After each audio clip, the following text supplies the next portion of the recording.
Here we go. So, Dr. Jay, welcome. Dr. Jay, I mean, I feel like you should slam dunk on me. Yeah. Cash, trash or cash, trash or cash. Is the idea trash or is cash? Let us know. Yes, maybe so, or for sure, it's a no. Should we stop while we ahead and turn around, or it's a go? Trash or is cash? Go on ahead, submit your vote. Hey, yo, check dig. You're now tuned in to Trash or Cash Podcast, the show where the host will present a new idea and debate whether it's trash or cash. But the final decision is solely up to you, the audience.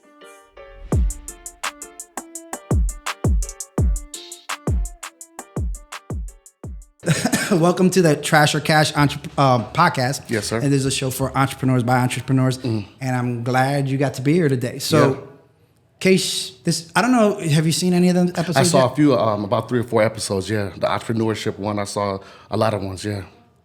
Awesome. So I don't have to explain this to you too deeply, but for anybody who's just kind of tuning in for the first time, This is about ideas, right? So entrepreneurs getting together, chopping up ideas, getting to know each other a little bit better, and then like sharing ideas that might be too wild or crazy, or it might just be so crazy that it'll make insane money. We don't know yet. That's what this is about. So ideas are one thing, reality is another. So what we're going to do is we're going to share ideas after we get to know each other a little bit better. Definitely. And then, I'm going to figure out if what you tell me is trash or cash, and you're going to figure out if what I tell you is trash or cash. Right. And then we're going to hopefully part as friends, because sometimes somebody might catch feelings. And you don't know what we talk about. Somebody may be like, you know what, that's awesome. Let me develop that. And I say this because real talk, the last time I did a project like this, I ended up with the tech company that I'm founder of right now, Trashmitter, because one of the people I interviewed decided they wanted to be a founder with me. Oh, wow. So here we are. So if something like that can happen from just testing out a theory like this podcast, who knows what can happen from this if I just go longer, deeper, and with more people. So here we are. We're in the middle of a social experiment that I call the Trash or Cash podcast. And thank you for joining me today. Appreciate you. Today, my guest is Dr. Jay. What's your full name again? Because I don't JayR McIntyre. JayR McIntyre. Yes. Gotcha. So you don't want to be confused with like Dr. J or somebody else? Or? No, he's a sports player, but the reason I put the doctor in front of it because it's manifestation. I'm in school for my doctorate in business. Okay. I'm about to be done with my master's in business, and just grinding because I think as an entrepreneur, you have to understand business as a whole, and I went the extra step. That was it. Okay, so off of that, tell me a little bit. Give me like, what do people need to know about you right now? Like, where are you at right now in life? What do you do? Who do you serve? Just hit me with that 2-3 minutes real quick. Right now, I pivoted from doing security and providing security because I was in the military to motivational speaking and life coaching and business consulting, because I think it's good to go out there and touch the people and understand, give them a little bit of motivational tips, but also live your life accordingly, but also life coach them through situations where some people are back up because it's embarrassing. I went through a hardship a couple of years ago, bankruptcy, and when I went through that, a lot of people stopped messing with me because of that situation, because how I would look on them. So right now I'm motivating. I'm on stage talking to entrepreneurs. I'm going to school talking to group homes. I'm life coaching to military, to people who came back from combat, to people who can't get back into work, people who are dealing with stress, anxiety, PTSD, and I'm business consultant to the people that failed in business or need an extra step like you're doing to put an idea out there. PTSD. I can't say I have that on the level that you do, but I was diagnosed with that from the fire department, and maybe we'll dig into that either today or later. But this is about happiness. Right. Yeah. Let's talk. Let's get into some deep stuff. So I'm going to ask you these 3 questions, and then I want you to just, this is for people to get to know you better, because I always like to know where people are coming from, where they're at right now, and where they're headed. So this is going to give anybody out there listening to this or watching this a good idea of like who you are and what you're about, so that they can get to know, am I going to, do I like this guy? Do I really want to get to know this guy? Can I trust this guy? And hopefully that will, if all goes well, give you more business, right? Yep, because, definitely. You're working your way through it right now. So, all right. So let me ask you this. So what are you most proud of? My number one thing I'm most proud of is being a father. That's big in the culture from where I'm coming from. I had an excellent father that pushed me and pushed me so hard that I used to hate him, but I'm glad to who I am right now and what I'm doing in life. And I love my kids. I have 3 kids. I have a 22-year-old daughter that's in Vegas, and she's an entrepreneur. She's a hustler. She is by any means necessary. I have a son. He has a business aspect, but he's in high school, and he's 17 right now. And then I have his sister, which is Gigi, and she's a sports player, and she just loves life too. So it's just my kids. That's my greatest accomplishment. And then after that is business. Not the Bronze Star? Yeah, the Bronze Star is very huge, but in our military world, a lot of my guys passed away with that award, so we don't really talk about it a lot, but my father was the one that made me feel proud of who I was when I had the Bronze Star and what I did for my country, so that's really big for me in that aspect as military, because you don't see a lot of African-American males walking around with that award that's alive, that was in combat and lived to talk about it. Yeah, and I kind of get from your tone about how you feel about that. So because I was a firefighter, right, you always get this thank you for your service, thank you for what you do, but it's bittersweet because of what happened to get you there. Right. And as much as you appreciate that acknowledgement, it also reminds you of something dark and not so fun. Right. And so it's kind of like you acknowledge it, but it's almost like, and it's not for anybody to stop appreciating that, right? Like I don't want somebody to say, oh, well, maybe I shouldn't say that to them. Right. But again, it's part of the PTSD. It's part of like of a life of service. Right. Like, you know, you did something. Right. You're done. It's over with. Right. And it's an accomplishment, but unlike maybe like a gold medal or something else, it's like it comes with this heavy memory, this price, right? So. Right. You know, I felt that when you were talking, and if nobody else out there caught that, I did. So I got you. I appreciate it. Yes. So, what are you most excited about? What's going on in your life right now?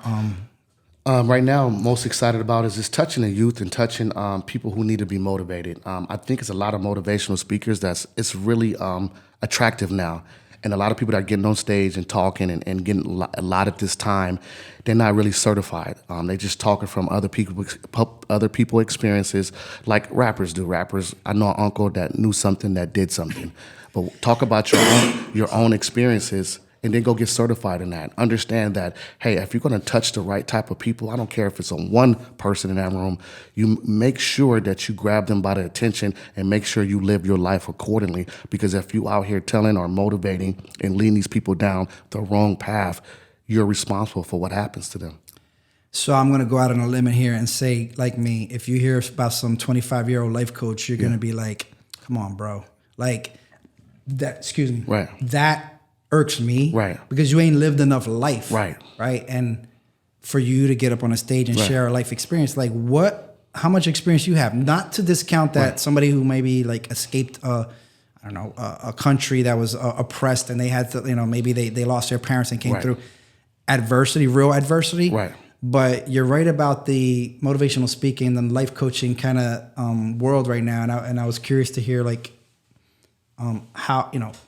how you're doing that, who you're appealing to the most. So your life experience is like, military, obviously, security, adversity. Right.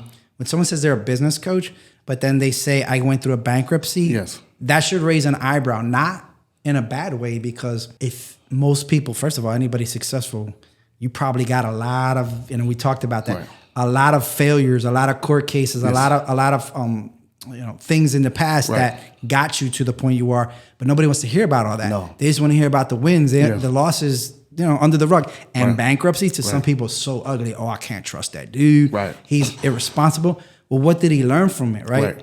Sometimes, unfortunately, what do they say? That the kids got to touch the fire and get burnt to know what it's like. Definitely. And you touched the fire and you got burnt, but you also figured out some things that other people can't. Right.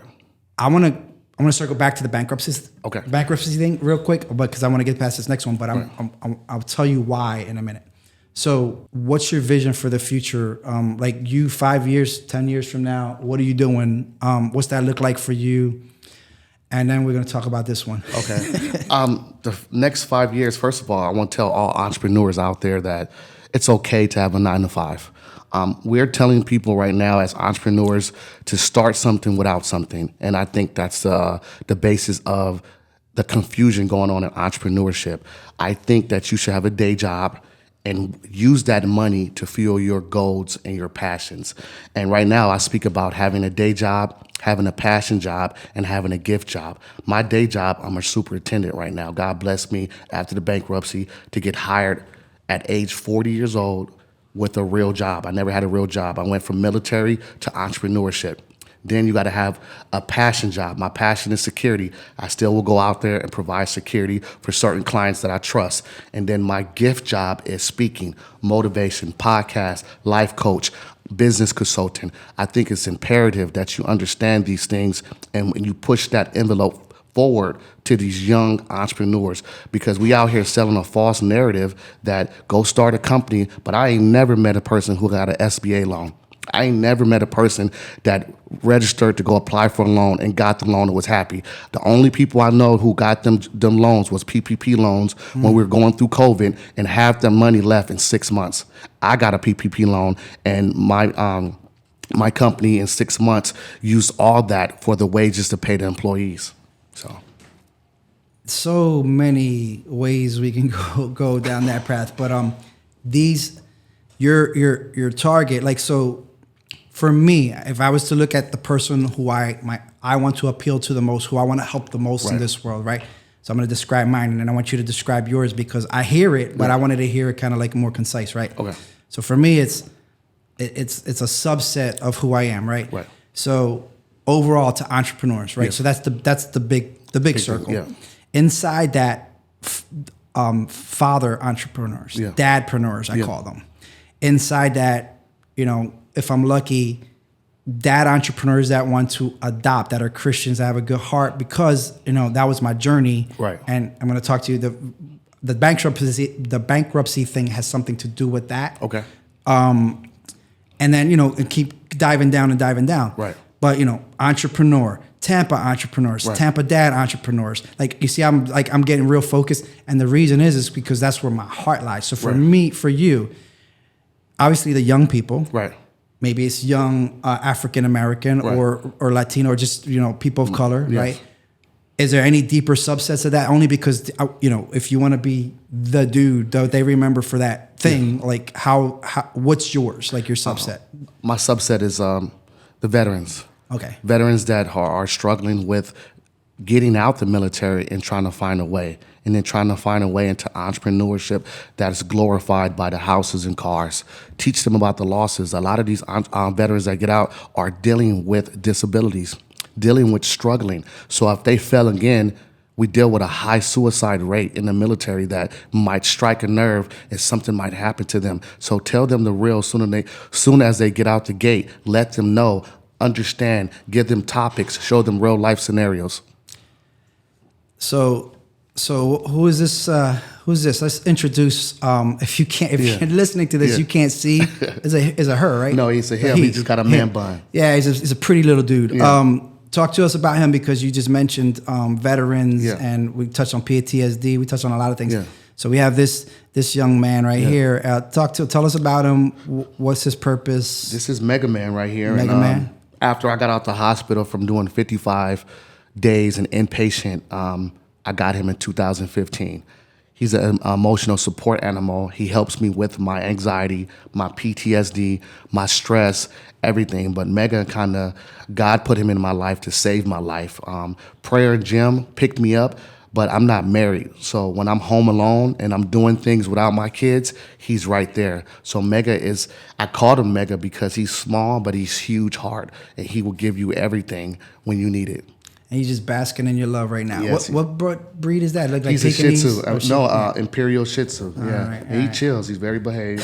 Yeah, and he has his own. He has his own Instagram. Yes, Mr. Mega Man. Might as well drop it. Mr. Mega Man. You can find him, or if you go on my page, Dr. JayR McIntyre, Dr. JayR 80s Baby. You will see him tagged, and follow him. He shows them nothing but love. I do let him go with other people to show the love, because that's what he's all about, is giving love. Got some nice drip too. Yeah, definitely. The fit. Yeah.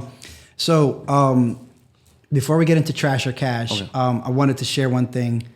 So the topic that has been circling all of us, and I guess I started it, was I dropped this thing about if you're not getting celebrate your first lawsuit, and what it was like, if you're not doing, if you're not getting sued or you're not in court, you're not doing enough. No. And everybody, all the entrepreneurs started chiming in like, yeah, here's my court case. I'm in the middle of this right now, and you just dropped bankruptcy. Yeah. And I too flirted with that because of, long story short, real estate, housing market dropped, ended up with 2 short sales, yada, yada, yada. I had to let them go cheap, but like that struggle of just trying to hold on to, what and your lifestyle. Right. And then, you also have to, sacrifice and give some things up. Right.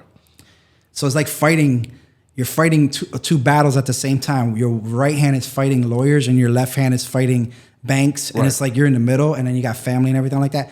So one thing I learned about bankruptcy, and I could say that this was not me, this is totally God. A lot of friends during that time of mine, entrepreneurs, was like, yeah, you know what, you got them kind of problems, you should just go into bankruptcy. Now, I was working full-time as a firefighter. Right. It was just, real estate costs a lot of money. Right. And of course, you make mistakes, you over leverage, and you end up in these problems. So fortunately, I was able to, I'm a hustler, wholesale, do other things to get extra money to keep holding on to pay for court costs. Right. But at the end of the day, you got to face this reality like, hey, this is a lot. I can't sleep. Right. People are dependent on me. What do I do? Right. And not that bankruptcy is an easy way out, but for some people it can be, especially it depends on how big the problem is. Right. But because for me at this time, we were adopting our first kids, and actually we ended up adopting 5 children. I learned after being in all that first of all, the stability of having a regular job, you're so on point.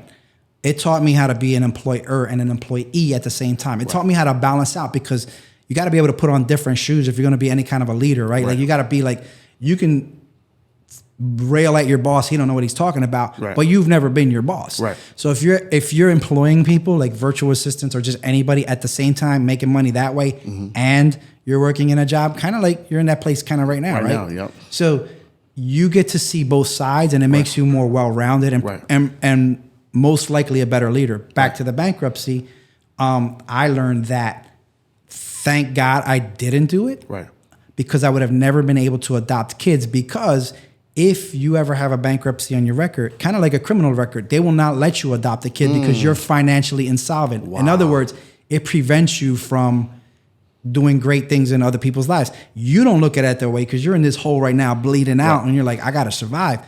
However, I was in a place where I had to sort of, with like I said, with God's help, patch up my own wounds and self, kind of say fight battles with 2 arms and do all these things, because kids' lives were about to be affected. And at the time it was only 1, then it became 2, because these things take time. Like, you had 2-3 years of drawing out of back and forth. Right.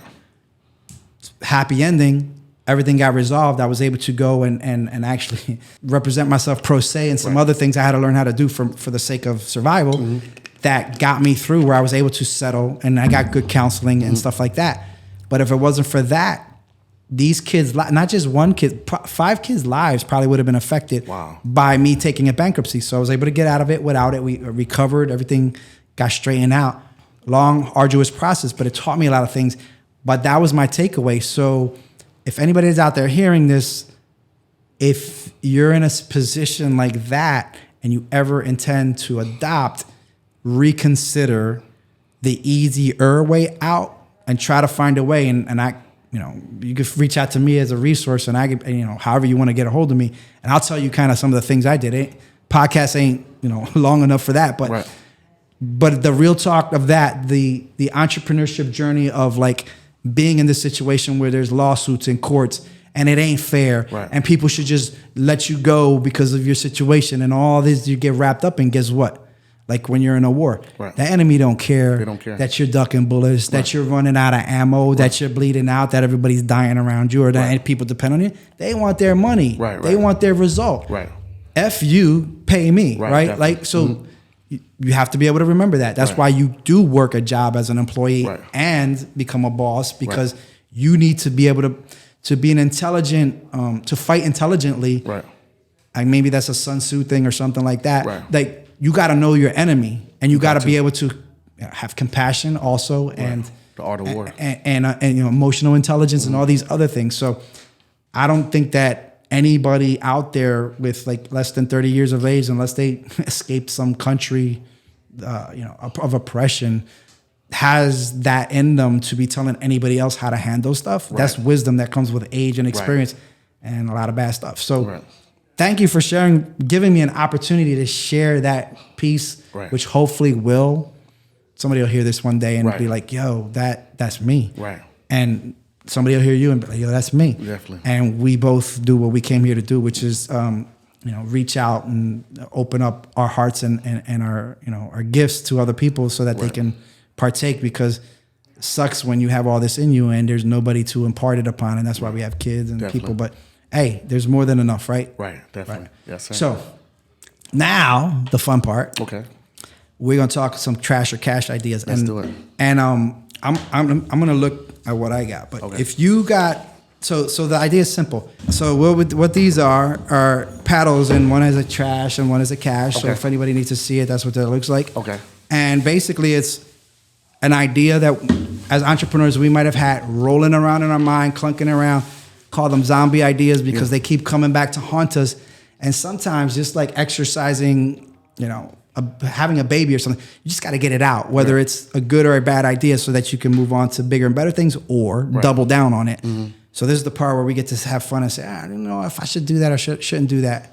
And I want your opinion, and you're gonna give me yours, and we're gonna leave friends and maybe, I don't know, business partners, because it's happened before. Yes. So what kind of what kind of idea did you bring to the table today? Oh, I have three, and one of them we already talked about, but I'll talk about the first one I wanted to bring to the table is a motivational app, and an app that you can find different motivational speakers from different walks of life, and understanding which ones you want to come to your event. If it's speaking at a council, if it's speaking on a podcast, if it's speaking at a school, at a church, you get to choose these people from their credentials, and then you get to click on their links to see how they interact with their communities, and then you get to click on their links to see their videos on YouTube or Instagram or TikTok, and understand which motivational speaker that you are bringing in.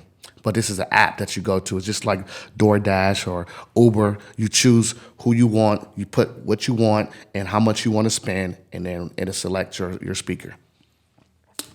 So with that one, right?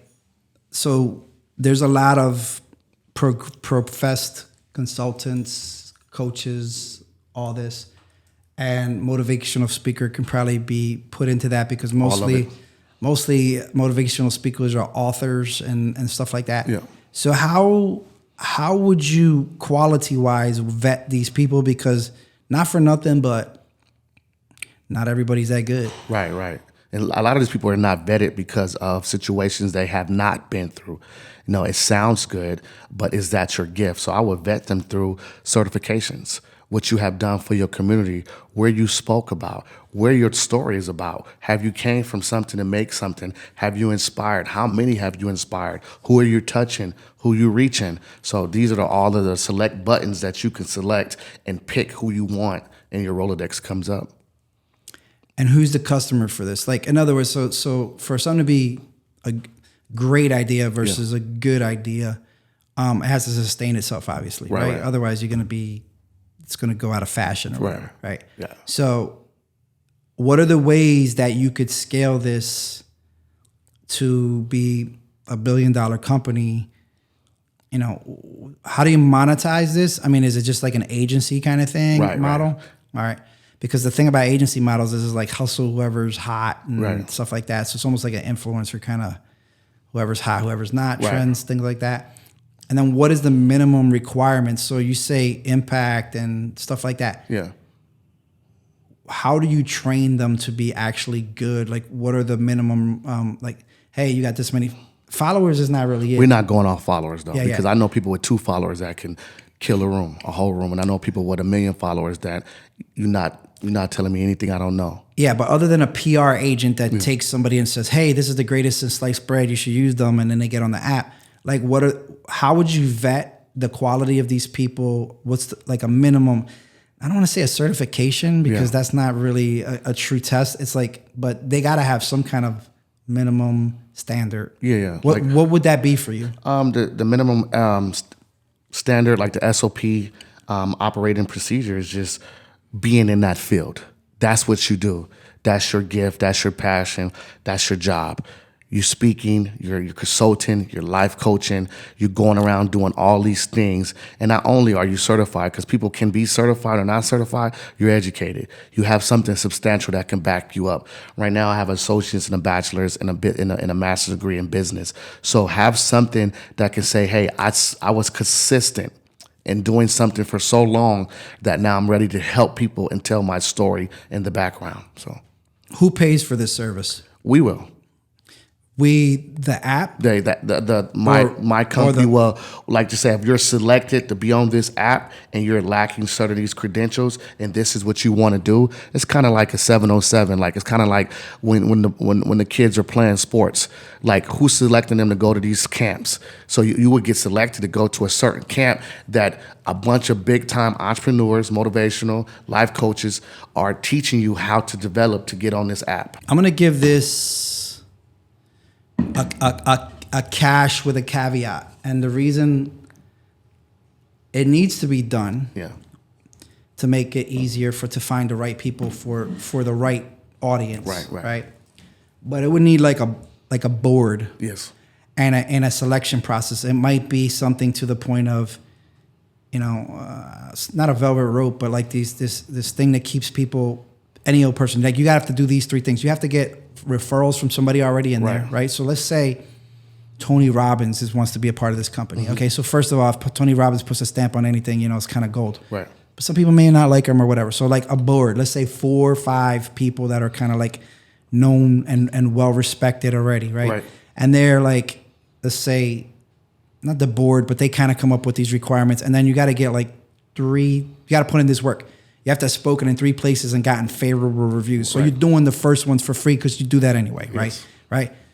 And then based off of that, you get these kind of check marks and you say, okay, we can put you on this thing. And then from that, it's an agency model where it's like, hey, we get 15 or 20% of whatever you book. Yeah. We're going to do a little bit of, not hustling, but we're going to put you out there, promote you, get you to the right channel, stuff like that. Right. But this is our cut. Like, just like a manager cut. Not like an agencies are 10, so more like a manager cut. Right. But for 20%, you don't need a manager hustling for you. Like the app will kind of do it for you. That's where it can be cash. I don't know how big it could get. Right. But, that could be a 8-9 figure business, maybe. Right.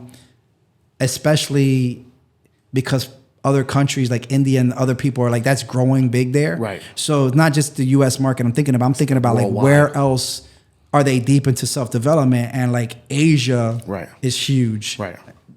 Between North America and South America and Asia, you kind of don't need the whole world, but that's big enough to really do something with. So this is a worldwide. So that's why it could be cash.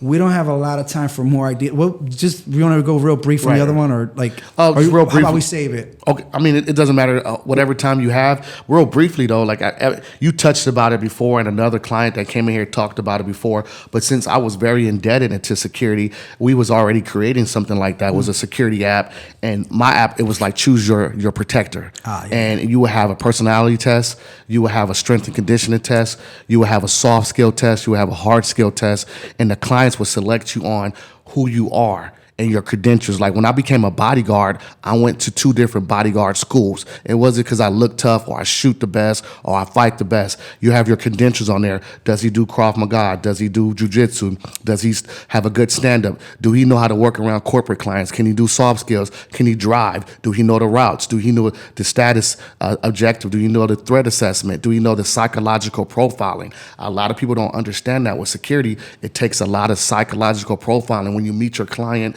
and when your client tell you, be on the lookout for. So I would create that app and put the best protectors on there, and you pick and choose who you want for that weekend or that day or that month with their price range. You drop a deposit, and that now you get to know your security agent. Got it. And and I introduced you to them, but that's called Safe Guy in my world. Yeah. He's part of my Project 10K group. Yeah. And it's viable. It's, in a nutshell, sort of like almost like Tinder for security, where it's like swipe. Okay, that guy looks big enough. I need him. Yeah. His skill set's fine. I only need them to keep paparazzi off of me versus, no, I need somebody who done, if somebody got to get taken out, they got to get taken out. Right. And, whatever your budget is, and then you match it up, and then you can just travel the world and not have to maybe have a security detail, but you have a trusted on-demand security force right on your phone, which, I actually, Westworld, there was something in Westworld that was kind of a version of that, but they use it for assassins and hitmen. Yeah. But it was almost like that. It was like they just tell you, hey, go to work, go do this. Here's your partner. Mission, yeah. And it was actually kind of cool. But it's funny that we're talking about that right now. So you don't have to work for no company. That's obviously cash because it's actually happening, and there's versions of it now in the world. So good with that. So I'm gonna just drop something real quick. I'm gonna ask you this as if I'm asking you this because I want to hear your opinion about it. It doesn't exist yet. Right. So part of business is trying to not keep your expenses down, right? So I have a trash business called Trash Matters, on-demand trash service, 2 to 10 bags is where we specialize. But eventually, over the course of time, we want to be able to handle 2 bags to 20 tons if we need to, right? And all in one place, so you could just press a button, tell them what you want. Here's the prices. Here's the going rate. No matter who you pick, you're gonna pay something around this, and it's just kind of like whoever gets it done the fastest. One of the key elements to that was something I called the Good Neighbor program, and I'm gonna ask you this as a father and as a potential person who would do this, right? So one of the things people sometimes need is somebody needs to take their trash out to the curb, right? Why? Because if you've ever broken your foot and you're the man of the house, you still got to go take out the trash if you don't have a big boy. So I remember busting my ass in the snow and the rain, taking out trash because all my kids were too little. I'm not going to make my wife do it, but I'm over here getting hurt over this. So part of the app would be like, hey, somebody elderly, limited mobility, injured, could just either somebody in my family could pay for it. Like if it's my aunt, I could just press a button and some kid from the neighborhood's going to do it. I don't have to go out there and run around and do it. Or, somebody in the network would do this for this purpose, either all the time, monthly, or just on occasion, vacation time. It's kind of what you choose, right? And your price point is, if it's a subscription, it's obviously going to be cheaper than a one-time deal, but you could do that too. Or 6 weeks if that's what it takes you to recover, 8 weeks, whatever. Part of that, so because I'm about kind of trying to keep the earth, not trying to add more carbon if I can, just do things a little more responsibly. One of the things is if you have service people who are running around in cars, you're generating more carbon. So yeah, you're getting trash out the right way, but like you're also kind of this other offset, right? So I call this the Good Neighborhood program, and I kind of got the idea from T-Mobile because I don't know who your phone service is, but if you have that T-Mobile gives you free Netflix. Now, what is the value of Netflix subscription right now? Like $15, $16, right? But it's high value because everybody, it makes my life easier, right? So if I was to pay someone in money to go take out, like a neighbor, to go take out trash, because I actually kind of do that now. I've been testing it out. If I don't have to send somebody else to do it and I could just pay the neighbor to do it, it's not something the person would actually ask the neighbor, but the neighbor will do it for a couple of dollars. And so I figured that out. So on a bigger scale, I call it the Good Neighbor program. And this could be kids, vets, anybody, where if the trash needs to be taken out in a certain proximity, it could be next door, a couple of doors down, and you wanted to make extra money, you would just do it and you would get paid every week, $9, $10, whatever, right? Or a higher value thing might be, and this is what the part that saves the earth is, what if I just said to you, hey, if you take out your neighbor's trash here, you're going to get your Netflix paid for the month, okay? The value of that, because first of all, people don't want to get paid for something because they think, well, my time's worth more than that, so I'm just going to do it for free. So there's that kind of argument. Right. But if you give them something higher value, it's not so bad because they're like, well, I already use that, so why not? And I'm doing a favor. So if I traded a $15, $16 Netflix digital deliverable, I just paid your account as long as you worked for me, you would do the guy next door's thing. And instead of it costing me $30, $40 a month to get you to do it, and now it costs me $16 and I save the earth. There you go. Right? So this is how I think. So, and it's a package deal. Yeah. Well, the point is, if you were a dad, if you were a kid, if somebody approached you and said, hey, I have this program called the Good Neighbor program. I got 3 of your neighbors. right? And one's old, one broke his foot, and one just wants it done because he has an Airbnb and he can't get out there every week. If you, in 1 square block radius or 2 block square, could do that for me every week, I will give you free Netflix and Disney. I'll pay that for you till you stop doing what you're supposed to do. And all you got to do is take it out, take a picture when it's out, and take a picture when it's back, and that's all you got to do. Right. Would you do that? I would do that, definitely, because why? I want to hear why. The why is the conveniency of it. Like, it's like, okay, thinking of from a youth perspective. As a youth, when we was growing up, we had certain options to make money: cut grass, stow paper, do certain things in the neighborhood for the older neighbors in the neighborhood. Now, right now, Netflix and social media is booming. So if you tell a child from 17 on down, like, hey, I got 4 or 5 neighbors that you can earn, you could throw out their trash and own a subscription to Netflix or to this social media platform. For the kids, my thing was, what's the most important thing to a kid right now other than money? Their tablets. The phone. The phones, yeah. So here's the deal. The first time, okay, you do one house, you do these 2 houses on your block, you get your phone paid for free. Yeah. Now, then you level. It's levels. You do 4 of them. Yeah. You get your Disney. Yeah. You do a whole neighborhood. Let's say 10. Yeah. I got you on 10. Yeah. You got free Wi-Fi now. There you go. Right. Yep. So, and then as you keep it digital as long as possible, just because there's no load on the earth. It's just already out there, and you're obviously paying wholesale rates. But from a business perspective, this is how you do what I want to do, which is consolidate, gamify, and democratize waste management so that we don't have waste anymore. Right. We're like literally, we don't have to drive everywhere. Everything gets consolidated a certain way, and it becomes one big game. Right. And that's the way to me to do it, is just these little incentive levels of what you already use, these utilities, right? And turning that into, it's alchemy. It's turning trash into cash for these kids. And the hustler and the kids, like, I want to create little ecopreneurs, how to clean up the earth and make money at the same time. And these are the levels of it. And this is what it looks like. And then you get paid for the exercise, and you get paid to go clean out. We need you to go clean up this mess over here. It's 2 blocks away. You do this. Now it starts to turn into money. Like, I can pay you $30 for this job versus now you're making real income. The trick about paying kids, though, is bank accounts. But that I actually have a solution for that too. But that's another piece of this.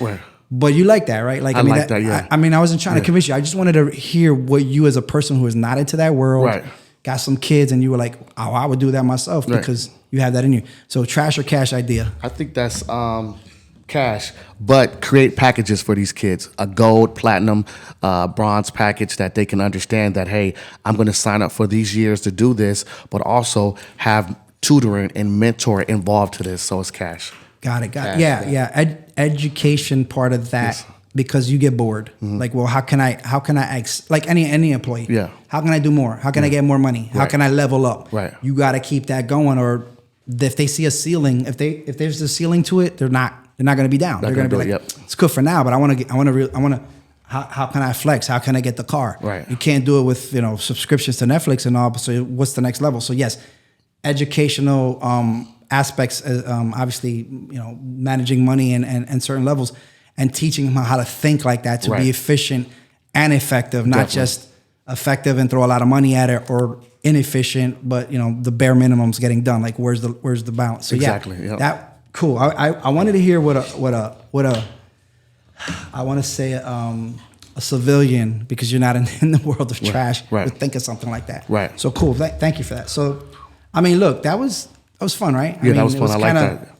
Kind of getting into. So we got to wrap this up. So I just wanted to thank No, it's cool. I wanted to thank the space that we're in. This is called the Real Freedom Collab. Yeah. Office space, meetup space. It's a membership site. Definitely. Real estate entrepreneurs and educators, entertainers. A lot of people in this building. Yes, sir. So definitely invite me back, and I know you got a place to show me too. So yes, definitely. I got a place I want to show you. Yes, definitely. But yeah, if anybody out there wants to reach you on your socials, you want to give them that real quick? Yeah, definitely. If you want to reach me on LinkedIn, it's JayR McIntyre. I do a lot of motivational business on there.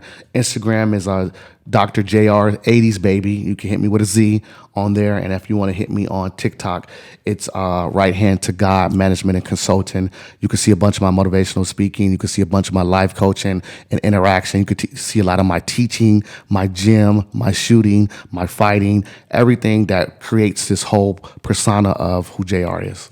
Cool. So like somebody in a school that might want to get you in there, they reach out. Like that's who you really want to deal with right now. Like kids in school and potentially people that might have some kind of veteran services. Like those are kind of your lanes. Okay. And you're in the Tampa and Sarasota, basically it's a Central Florida area. You'll get here however you got to get there if they need you. Yes, I'm all over the place. I'm speaking in Connecticut in August at UConn, the School of Business. So you can reach me on LinkedIn if you need me to enter them platforms too as well.